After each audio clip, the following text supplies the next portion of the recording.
Antes de proceder a la conversación, incluso antes de presentarles a los ponentes, como están leyendo en la pantalla que está a nuestras espaldas, la conversación de hoy va a girar sobre una obra del señor Mario Camus, que nos acompaña.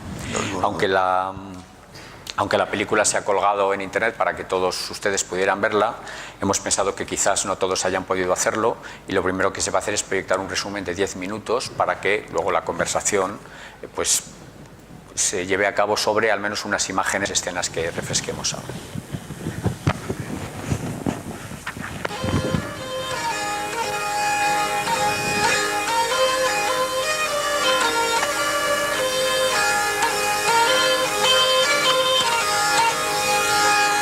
¿Quién es el alcalde del rey que preguntaba? Yo. Por la puerta apareció Pedro Crespo con la vara.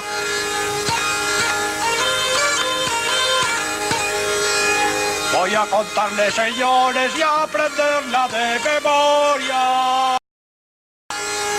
El pueblo de Zalamea, una verdadera historia.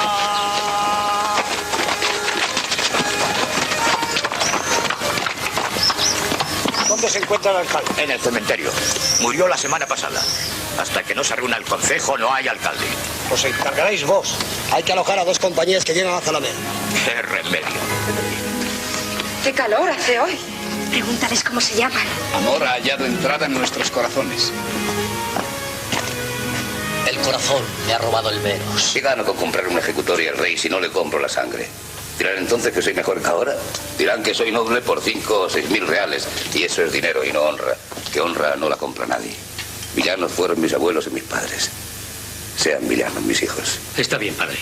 Pero los villanos tienen que dar alojamiento a los soldados. Pues lo hacemos. Vos seáis bien hallado. Tenéis mi casa a vuestra disposición. Aquí os han preparado un estancia. Os agradezco la atención y el cuidado. ¿Necesitáis algo más? Nada más. Gracias. Sargento. ¡Te huyas! ¡Te ha de matar!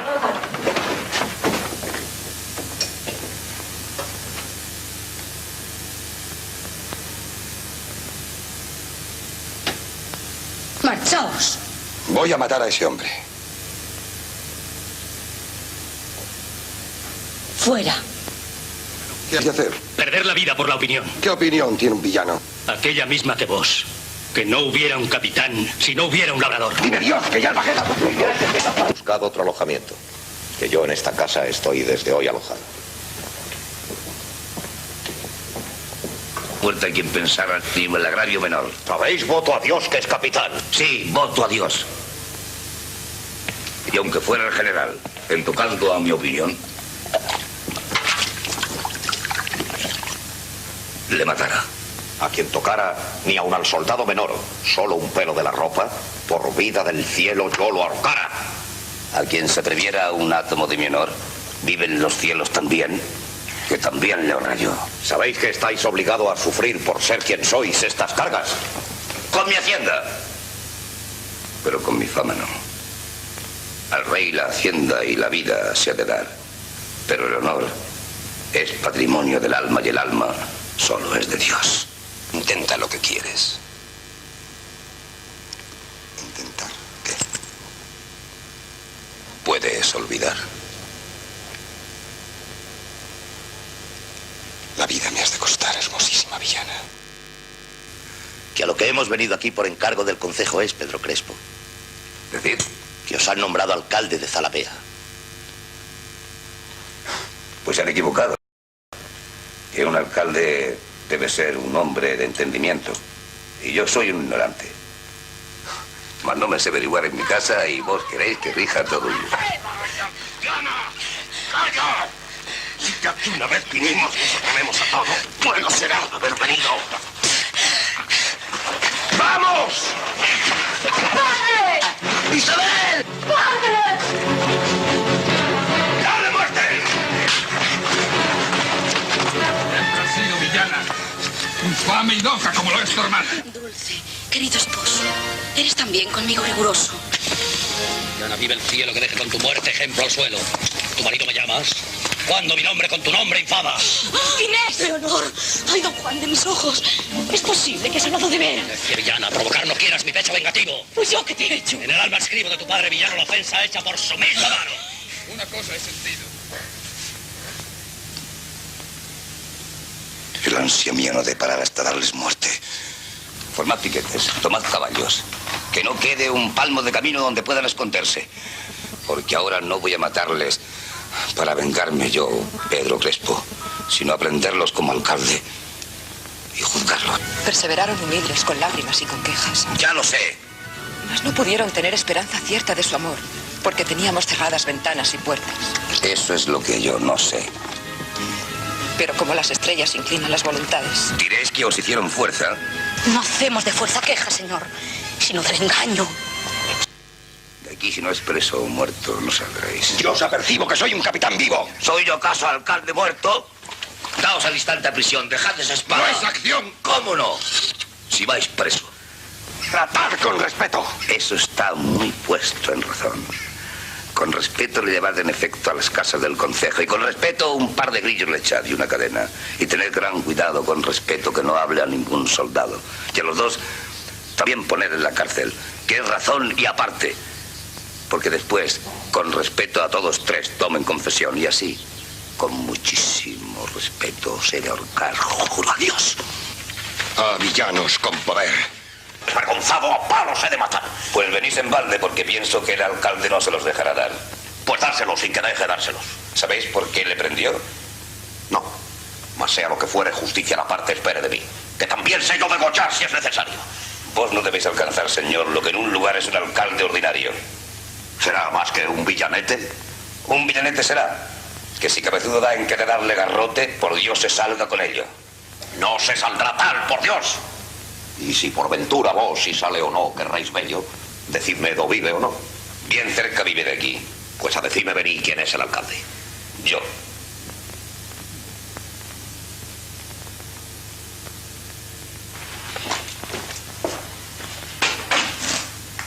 Voto a Dios, que lo sospecho. Voto a Dios como os lo he dicho. Pues Crespo, lo dicho, dicho. Pues señor, lo hecho, hecho. Yo por el preso he venido y a castigar este exceso. Yo acá le tengo preso por lo que acá ha sucedido. Vos sabéis que a servir pasa al rey, soy su juez yo. ¿Vos sabéis que me robó a mi hija de mi casa? ¿Vos sabéis cómo atrevido robó en un monte mi honor? Que os entráis es bien se argulla en otra jurisdicción. Él se me entró en mi opinión sin ser jurisdicción suya. Yo sabré satisfacer obligándole a la paga. Jamás pedí a nadie que haga lo que yo me puedo hacer. Yo me he de llevar al preso. Ya estoy en ello empeñado. Yo por acá he sustanciado el proceso. Yo, aunque la cárcel encienda, no he de darles libertad. ¡Que mueran esos villanos! ¿Que mueran? Pues ¿qué? ¿No hay más?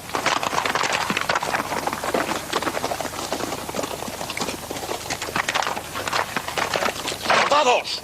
¡Id volando! Y a todas las compañías que alojadas estos días han estado y van marchando, decid que bien ordenadas lleguen aquí en escuadrones. Con balas en los cañones y con las cuerdas caladas.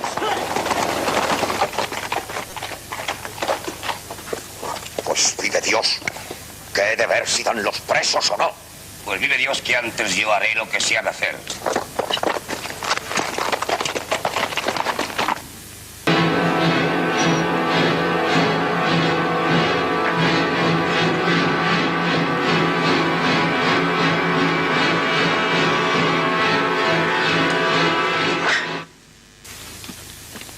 Señor. ¿Qué es esto? Pues de esta manera estáis viniendo yo. Esta es, señor, la mayor temeridad de un villano que vio el mundo. Y ve Dios que a no entrar en el lugar tan aprisa, señor, vuestra majestad, había de hallar luminarias puestas en todo el lugar. ¿Qué ha sucedido? Un alcalde prendió a unos capitanes y viniendo yo por ellos no consintió en entregarles. ¿Quién es el alcalde?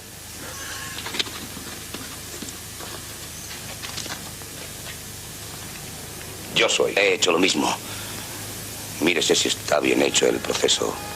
Mirad si hay alguien que pueda decir que he falseado las pruebas, que he inducido a algún testigo, que no es cierto lo que digo, y entonces matadme. Mas si es cierto Y los han confesado. Si yo tengo aquí las pruebas, si el engaño es manifiesto, si han traicionado la dignidad que está obligado un caballero, si sus actos les desmienten de su condición de hidalgos, ¿por qué no habría de juzgarles? Sí, lo era. Pero no teníais autoridad para ejecutar la sentencia que toca a otro tribunal. Otro tribunal le ha sentenciado y ejecutado. ¿Quién? El rey. ¿El rey le ha ejecutado?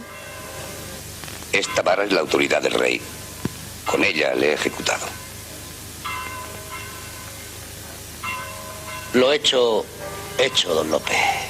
Bien dada la muerte está, puesto que he sido yo el que la ha ejecutado.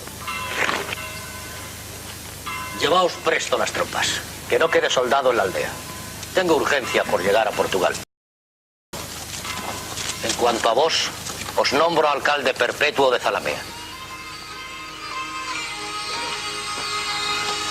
Así el mundo aprenderá, porque el rey lo ha confirmado, que a ofensas de caballeros hay justicia de villanos.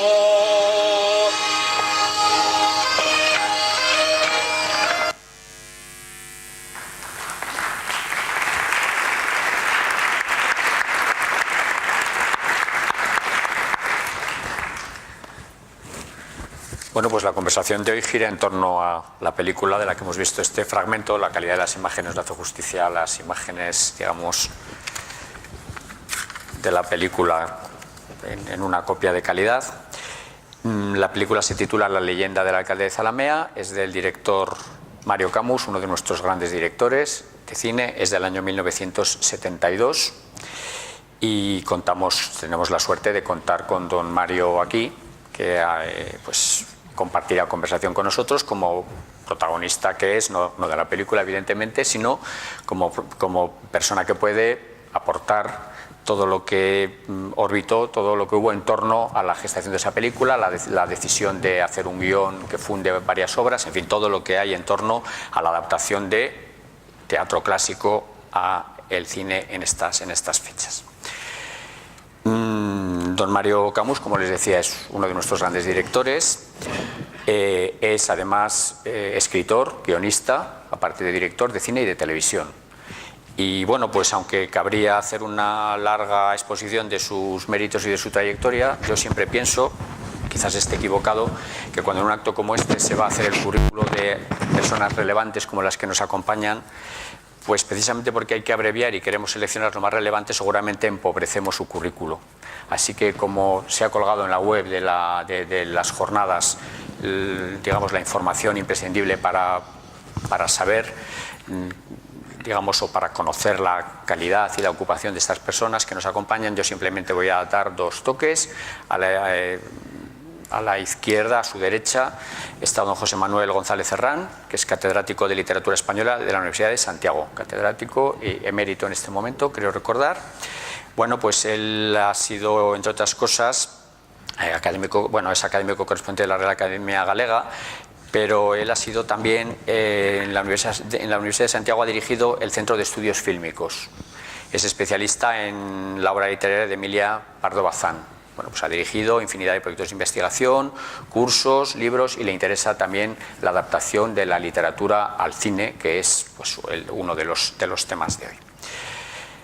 Como les decía, don Mario Camus, director de cine, guionista, pero sobre todo aquí está no solamente por director de esta película, sino como persona que ha dirigido, que ha hecho adaptaciones literarias al cine, pues desde no solamente en este caso la obra de Calderón y una obra presuntamente de Lope de Vega, sino ha adaptado también al cine obras de Camilo José Cela, La Colmena, Miguel Delibes, Los Santos Inocentes, que le dieron la fama internacional y el reconocimiento internacional que su cine merece, pero ha adaptado también La Casa de Bernarda Alba, de Federico García Lorca, La Ciudad de los Prodigios, de Eduardo Mendoza, y también la serie de televisión de Fortunato y Jacinta sobre la obra de Galdós. Y tiene una obra literaria, una obra cinematográfica y televisiva muchísimo más larga, pero bueno, pues hoy de lo que venimos a hablar es de esta adaptación de La leyenda del alcalde de Zalamea.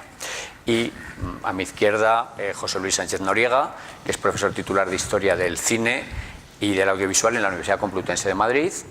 Pues por supuesto su campo de investigación es ese, el análisis del texto audiovisual, pero también relaciones entre literatura y cine, que es en este caso lo que le trae aquí, sobre todo también porque su tesis doctoral y otras publicaciones posteriores han tenido como tema precisamente a don Mario Camus y su cine. Así que entre los tres, pues yo creo que se aborda un tema que es interesante, apasionante y no sé si es un tema polémico. En realidad los clásicos si lo son es porque son capaces de interpelar generación tras generación, de interpelarnos generación tras generación, y nosotros somos capaces de darnos por aludidos sobre esa interpelación. Nosotros recibimos la emoción, recibimos el drama, recibimos todo aquello que los autores clásicos de teatro, de cualquiera de los géneros artísticos nos quieran trasladar. La cuestión está en si esta universalidad de los clásicos ha de transmitirse y nos han de interpelar siguiendo estrictamente, digamos, las formas, los lenguajes en los que, y siguiendo las convenciones del momento en el que fueron compuestos, o si han de adaptarse a los tiempos en los que las distintas generaciones deben recibirlos. Es decir, los clásicos deben difundirse, como en este caso, a través del gran vehículo de difusión que es el audiovisual, la gran vía de comunicación del siglo XX y XXI que es el audiovisual, y en el caso de que sea así, que yo creo que sí, deben adaptarse, deben reescribirse, deben fusionarse, deben reinterpretarse, o por el contrario, habría que utilizar un criterio historicista, purista, podríamos decirlo así, que convierta a esa obra en una especie de fósil, entre comillas, que viaja a lo largo del tiempo en vehículos distintos, ¿no? La pregunta es una pregunta retórica, obviamente, pero yo creo que es una pregunta que da juego, porque además, y yo con esto quiero terminar mi intervención, porque a continuación van a ir ustedes hablando y van a ir intercambiando opiniones, y yo me voy a limitar a aportar alguna cosa si me parece que viene al caso y debo hacerlo. Yo lo que sí que quería señalar es que la pregunta era retórica, porque creo que admitimos que la contemporaneidad exige la adaptación de las obras de cualquier tipo para poder ser entendidas y apreciadas por el público contemporáneo, con una excepción que es generalizada, que es la de la música clásica, donde la interpretación historicista destierra cualquier otro tipo de adaptación. Es una cuestión que a mí siempre me ha llamado mucho la atención. Ese rigor en la interpretación de la música antigua, por ejemplo, es exigible, mientras que a cambio el mismo público que recibe ese tipo de, digamos, de rigor histórico casi arqueológico, a cambio reclama una serie de adaptaciones que hagan más asequible, que hagan más comprensible, que hagan más, bueno, que nos permitan conectar más con la obra clásica. Hace un momento la señora Rosana Torres hablaba de Don Juan y hablaba de la versión de Blanca Portillo, en la que Don Juan aparece pues como un violador, machista, asesino, y sin embargo pues otro de los miembros de la mesa decía que en realidad es un joven inconsciente, ¿no? Quiere decir que en realidad quizás necesitamos o no esa adaptación que nos permita leer el texto de Zorrilla e interpretarlo de otra manera, o quizás no. Entonces, como don Mario Camus abordó en el año 72 trasladar a la pantalla con un lenguaje distinto y propio del cine una obra clásica que en los años 70, o una leyenda en este caso, para no centrarnos en la obra de Calderón, una obra que no solamente estaba admitida como uno de los grandes pilares de nuestro teatro clásico, sino que, y aquí dejo caer también otra cuestión, una obra que ideológicamente convenía a la política cultural oficial del régimen, pues yo me imagino que él se encontró con muchos problemas, una obra que además estaba coproducida por Televisión Española, con la radio televisión italiana, en fin, bueno, quiero decir que entran en juego muchísimos elementos, muchísimos aspectos, que yo creo que primero el mundo académico, con digamos los rasgos y los elementos que le parezca oportuno, y luego don Mario Camus, que nos va a tener que contar pues todo, pues vamos a llevar a cabo esta conversación. ¿Le parece que comience don José Manuel González Herrán? Si le parece bien. Sí, bueno, aunque parezca que nos alejamos de lo que nos había traído, pero el ejemplo que acabas de mencionar de la música me ha parecido muy pertinente y recuerda lo que no hace mucho, en un debate sobre ópera que tuvimos en el Ateneo de Santiago, alguien llamó la atención y era que cuando se pone una ópera, normalmente las óperas contemporáneamente, las óperas clásicas, muchas veces producen un gran escándalo porque se tergiversa el asunto, el vestuario, la obra si está ambientada en la Edad Media, se ambienta en otro siglo, en otra época, se traslada de país, pero hay algo que no se toca, que es la música. Es decir, en una representación de ópera podemos ver a Violeta Valeri y Alfredo Germán situados en Berlín, en París, en el Congo, en Santiago de Cuba o donde sea. Nos lo pueden situar en el siglo XII, en el siglo XX, en el siglo 32, pero la música nadie la va a tocar.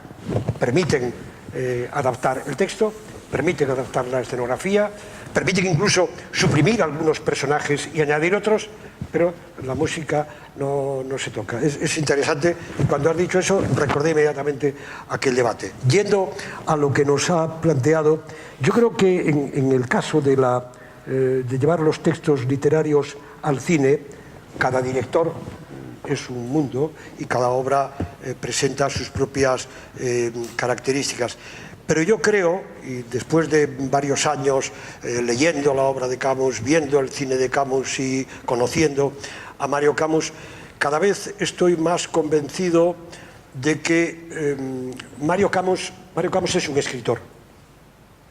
Por circunstancias de la vida, pues ha dirigido películas, ha dirigido muchas películas y ha publicado algunos libros.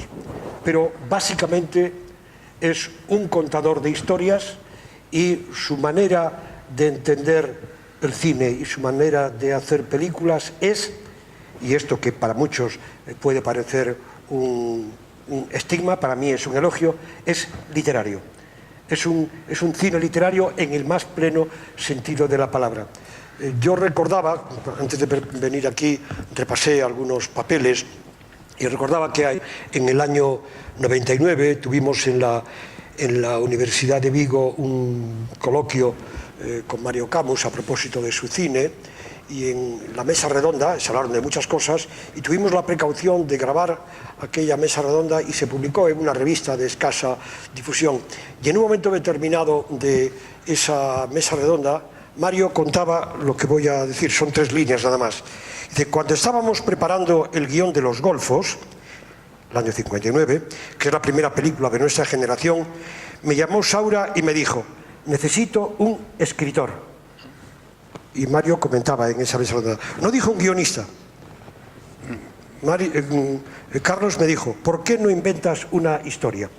Esta manera de entrar en el cine como un escritor, yo creo que se ha mantenido, y repito, para mí no es un demérito, al contrario, es un elogio.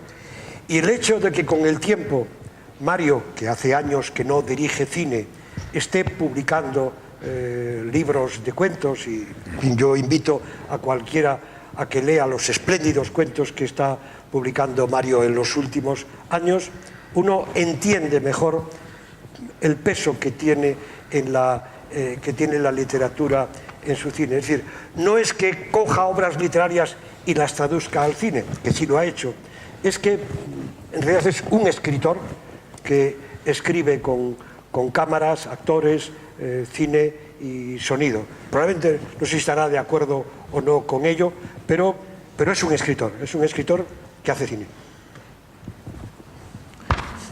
Sí. Tú dirás. Sí. Bueno, salvo que Mario quiera responder. Sí, claro. Espera. Entonces, espera. No. Vale. Digo que a mí me parece... Sí, gracias. A mí me parece que en este debate sobre la actualización de los clásicos o la traslación de obras de teatro al cine, donde siempre hay discusiones y siempre hay desavenencias, porque es normal que las haya, habría que subrayar los casos donde una película tiene por detrás una dramaturgia potente. Es decir, yo creo que hay que subrayar mucho la convergencia entre el teatro y el cine. Y al final, teatro y cine son representación de conflictos a través de los diálogos. Y eso tiene en común. ¿Cuáles son, a mi juicio, los valores que tiene la leyenda del alcalde de Zalamea? Es curioso porque, por una parte, es un clásico, es decir, un intocable, y por otra parte, en el trabajo de guión de Drobe, que Mario lo suele subrayar mucho, decir, no, es que era un guión de Antonio Drobe estupendo, y eso lo suelen decir mucho. Hay una aproximación, digamos, casi contradictoria. Por un lado, es subrayar la condición de leyenda. Se titula La leyenda del alcalde de Zalamea. Es decir, ojo, esto que te estoy contando no es una realidad tangible, próxima, etcétera, sino que es algo histórico, legendario, difuso, inventado o recreado. Y eso hace que se distancia. La figura del ciego con la zanfoña subraya la condición de leyenda, como que va contándolo a través de toda la película. Pero por otro lado, y a diferencia del teatro, el cine te plantea primeros planos, muchos primeros planos. Yo creo que es una película riquísima donde ves el sudor de los personajes, ves el calor que hace, las armaduras, el ruido. Por ejemplo, la banda sonora es riquísima, no ya en la música, sino los ruidos de los cascos de los caballos. Es decir, que es una película como muy tangible, como muy... que estar casi, digamos, el clima que estás viviendo es muy próximo.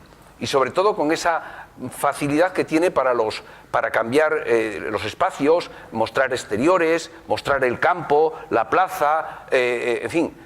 Es una película, diríamos, muy cinematográfica. Es verdad que esto no se puede hacer con cualquier obra de teatro, porque hay otras obras de teatro cuyo pie forzado te impide esta variación, pero creo que la película es plenamente cinematográfica. Es decir, nunca, si tú se la das a alguien, digamos, muy ajeno, nadie pensaría que eso está basado en una obra teatral. Y me parece que son los dos valores que a mi juicio tiene y que son importantísimos y sobre los cuales luego podemos profundizar, pero yo quisiera que Mario pues, nos dijera, ¿no?, un poco, en fin, qué valoración hace él al cabo del tiempo también, ¿no?, y toda la génesis que tuvo la película, los esfuerzos, contar con unos actores magníficos, que yo creo que es un trabajo interesantísimo, actores y colaboradores. La fotografía es de Hansi Burman, que luego ha trabajado mucho contigo, estaba de ayudante de dirección Adolfo Aristarain, que prácticamente ha sido su maestro, ¿no?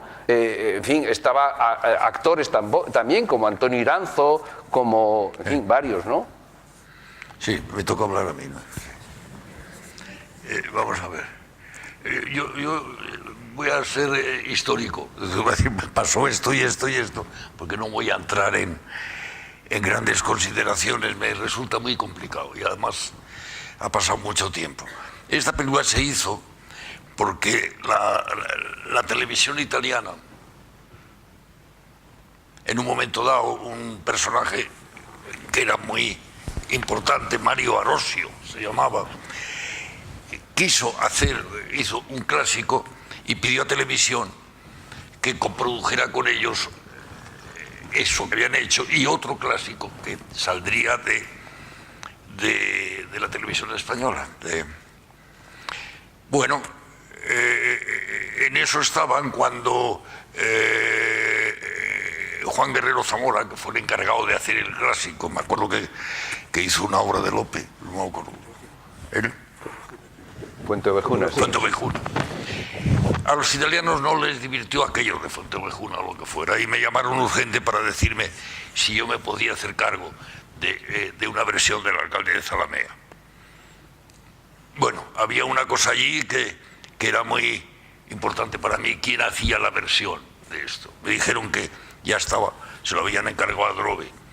Yo a Antonio Drobe le considero un hombre con un talento espectacular, tenía un talento espectacular y sobre todo había trabajado con él en unas cosas fallidas que no habían resultado al final. Y cuando me dio la versión que había hecho de los 3 alcaldes que había, porque Calderón escribió dos veces el alcalde de Zalamea y Lope de Vega escribió una vez. Y entonces él condensó las tres y de ahí viene lo de la leyenda, porque en definitiva esto alude a un hecho que ocurrió. El guión me pareció espléndido, de manera que es una de las historias donde yo no he cambiado ni una coma, ¿no? Después vino el problema del reparto, porque las historias, sobre todo cuando es una cosa de esta talla y que va a ser mirada con lupa y esas cosas, hacía falta unos actores y disponer de ellos, y bueno, hubo suerte, se dispuso de los que buscábamos para hacerlo: Iranzo, Julio Núñez, Fernando y Paco, con reticencias, porque era la época en que Paco tenía problemas de no querer quitarse el pelo que llevaba, y entonces, bueno, con el tiempo pues conseguimos convencerle para que, digamos, eso fuera mínimo, ¿no? Porque si algo se pone, pero mínimo. Y entonces hicimos una buena localización. Y una cosa curiosa de esta película que recuerdo, porque hay que ir muy lejos, es que yo recabé digamos, un poco la presencia en la película de Sigfrido Burman. Don Sigfrido Burman, el viejo decorador de Locura de Amor, de todas las películas de Orduña y de todas las películas de los años 40, era un excelentísimo decorador. Y estaba, pues eso, echado a un lado, un señor muy mayor y esto. Y fue el que hizo un decorado que está soberbio, las localizaciones conmigo.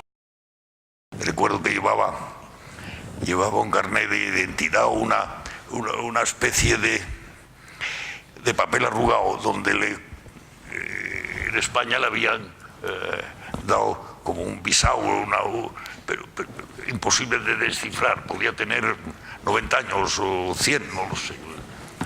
Era un personaje fantástico. Y de eso recuerdo historias y de Garrovillas, que es un lugar donde hacía un calor endemoniado, rodamos en julio y agosto, una cosa terrible, pero es un pueblo que tenía, bueno, esa conformación que tiene, formidable, ¿no? Y bueno, vino el italiano correspondiente, vieron la película, les gustó. Posteriormente se pasó en el segundo canal de la televisión francesa y tuvo una crítica formidable, donde decían que era un western fantástico y tal. Problema de esa película, pues, actores, el reparto. Ese es el problema. Digamos, unos textos como esto, un poco después.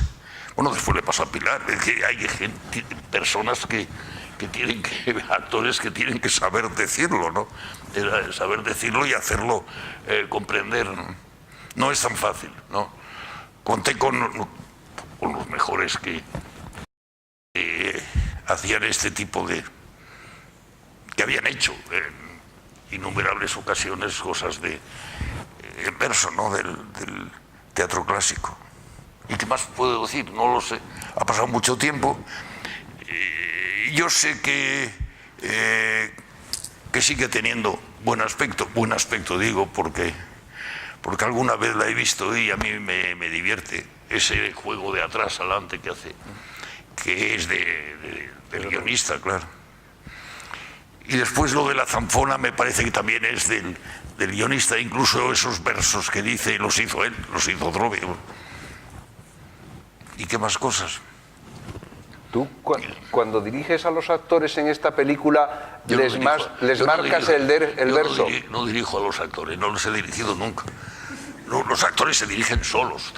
Es que eso es una leyenda que se hace y se hace. Qué bien dirige a los actores, ¿no? El mejor director de actores es el que no les dice nada, en el sentido de que el actor es un ser muy completo. Es decir, no...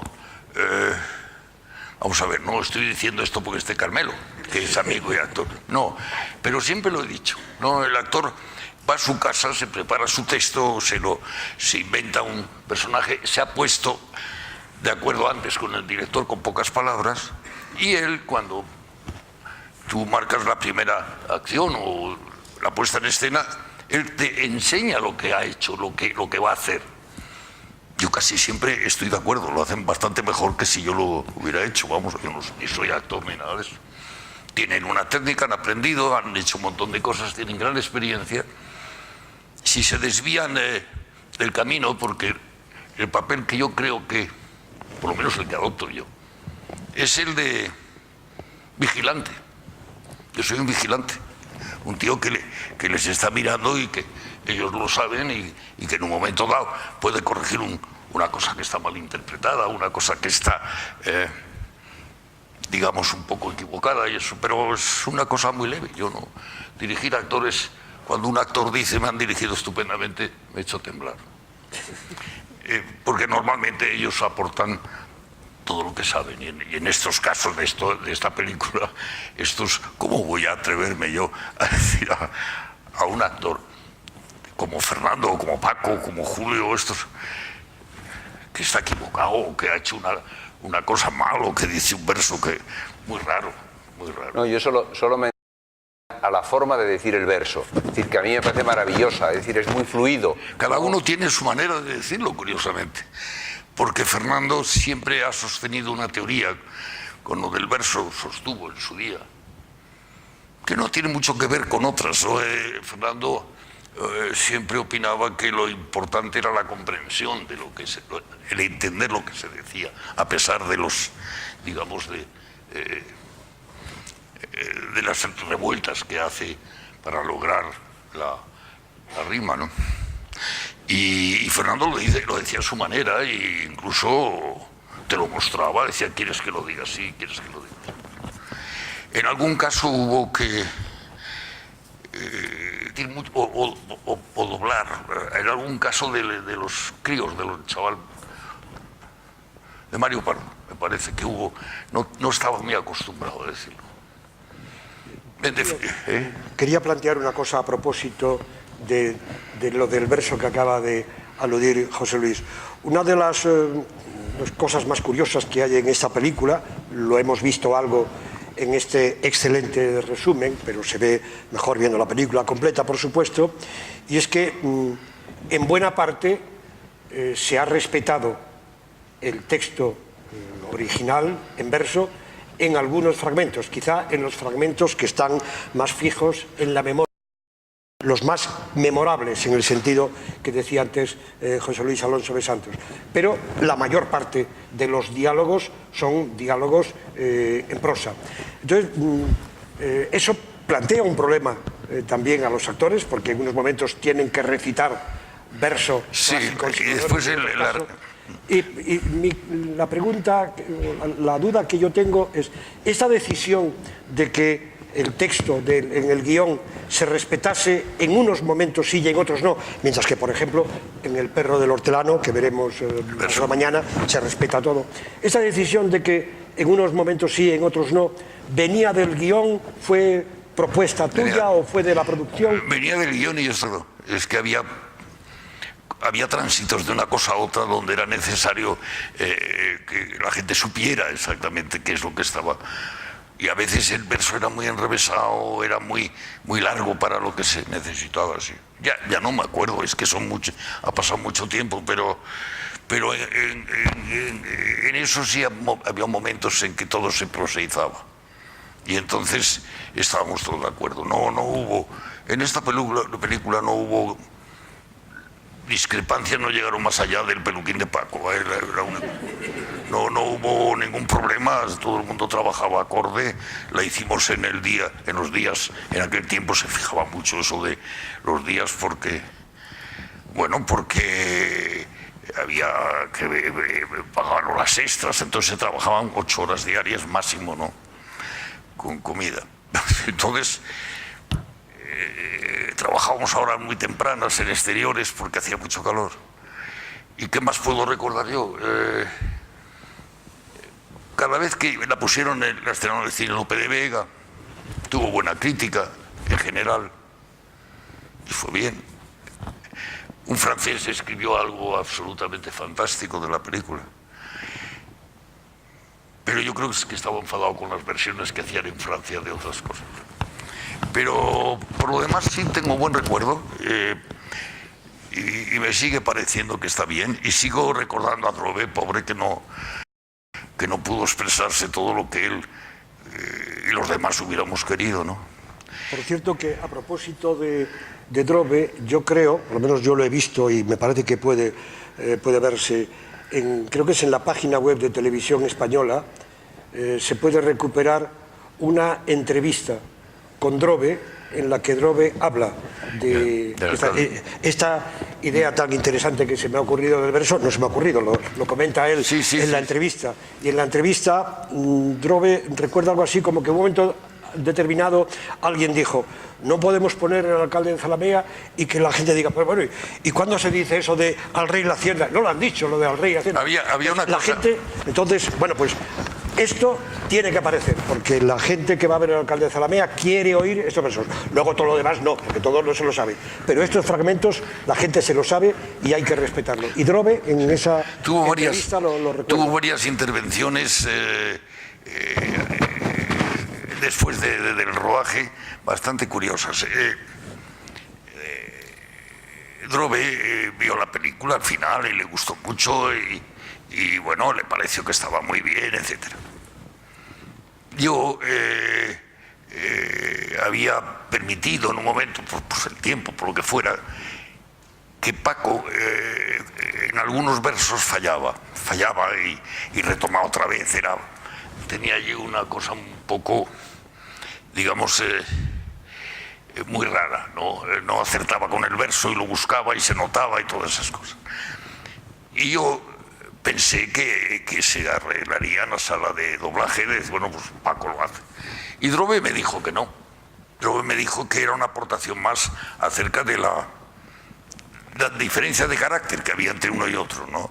De la cultura que había entre uno y otro. Uno hablaba perfectamente y Paco no hablaba perfectamente, y lo dejé. La verdad me convenció de que así podía interpretarse, ¿no? En realidad yo lo pasé bien. Fueron semanas muy duras y muy fuertes. Yo era mucho más joven, claro, y lo llevamos todo muy bien. Fernando tenía problemas con el sol porque era tremendo y era tan blanco y estas cosas que no podía tomar el sol ni siquiera la mano, ¿no? Y todo discurrió, no hubo problemas. Trabajaba también Iranzo, me acuerdo muy bien de Iranzo. Las chicas, Sonsoles, que estaba estupenda, y sí.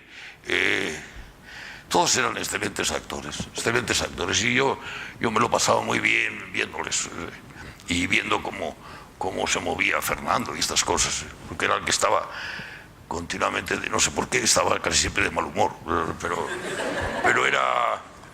daba gusto verle, ¿no? Daba gusto verle, sí. Y de los actores, Julio Núñez, que es un actor que no tuvo la carrera que debería y que en tu cine, Julio, en Fortunata y ahora en esta, le diste papeles muy, muy importantes. Julio era un paisano de extraño personaje, sí, era paisano mío, sí. Sí, mío. Y de José Luis. Claro, perdona, que es tuyo. Y de José Luis. Somos los tres cántabros, sí. Y de José Luis, es verdad. Tiene razón. Pues bueno, él era de sobra conocido también por su carácter. Tenía un carácter endiablado.